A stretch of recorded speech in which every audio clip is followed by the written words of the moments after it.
nongeye kugusuhuzaho kuri iki Gicumbi. Nimba ari ubwa mbere tugiye kubana, kora subscribe kugira ngo ujye ubona ibiganiro byacu bindi biri imbere. Amerika yatangaje ko ihaye agahenge k'iminsi 10 Iran itongera kugaba ibitero ku bikorwa remezo byayo.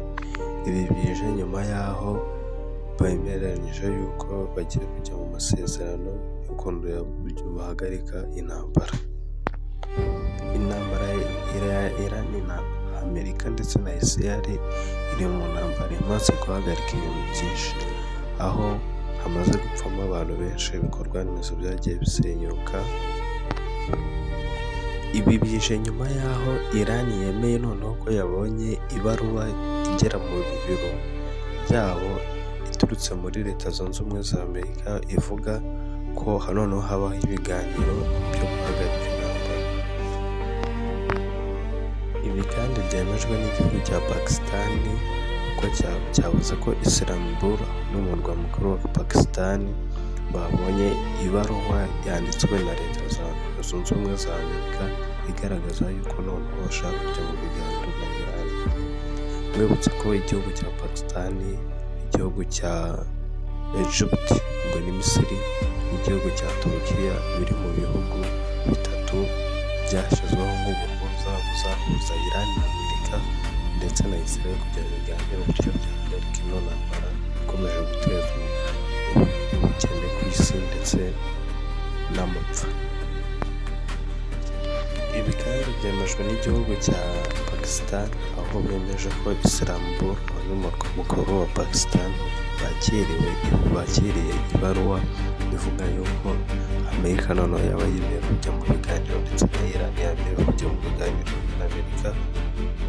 Ibi kandi tukwibutsa yuko igihugu cya Pakistan, igihugu cya Turukiya ndetse n'igihugu cya Misiri ariyo Egypt aribyo bihugu byatorewe kuba aribyo bihugu byatorewe guhuza Israel ndetse na Iran ndetse n'Abanyamerika kugira ngo barebe ko bahagarika ino ntambara.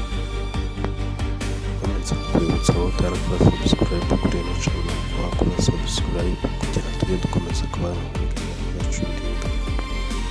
Minisitiri w'ubuzima muri Iran we yatangaje yuko iyi ntambara imaze gutwara abasaga 1900. Abo nabo kugira ngo n'umubare muto hari abantu batangaje, kuko urebye ibintu byagiye byangirika muri Iran, muri Tehran ni ibintu byinshi cyane, kandi ntabwo igitero cyaza gitware ngo umuntu umwe, abantu babiri.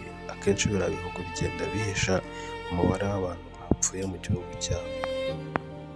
Mu gihe mu gihugu cya Libani ho bavuga yuko abarenga 1,100 nabo mu gihugu cyabo bamaze guhitanwa n'ibitero bya Israel ndetse na Amerika muri bihugu by'Abarabu, aho buri gitero byibuze babara ko cyatwaraga abantu 10. Uko niko babara abantu babo, kandi tuzi nk'ukuntu Israel babara abantu bayo. Kaduhanga amaso ibiri imbere turebe yuko byibuza no masezerano ndetse n'ibi biganiro n'izi nyandiko ziri kuza hagera ikintu zitanga hagati ya Amerika ndetse na Israel ndetse n'igihugu cya Iran bahanganye. Mu gihe aya masezerano yaba yanze, turaza gukomeza kubona ibitero ibereye nabyo biri buze gutuma umuhora wa Hormuz ukomeza gufungwa ndetse n'ibindi bikorwa bigenda bikemera. Murakoze gukurikira, katubone muri video ziri imbere.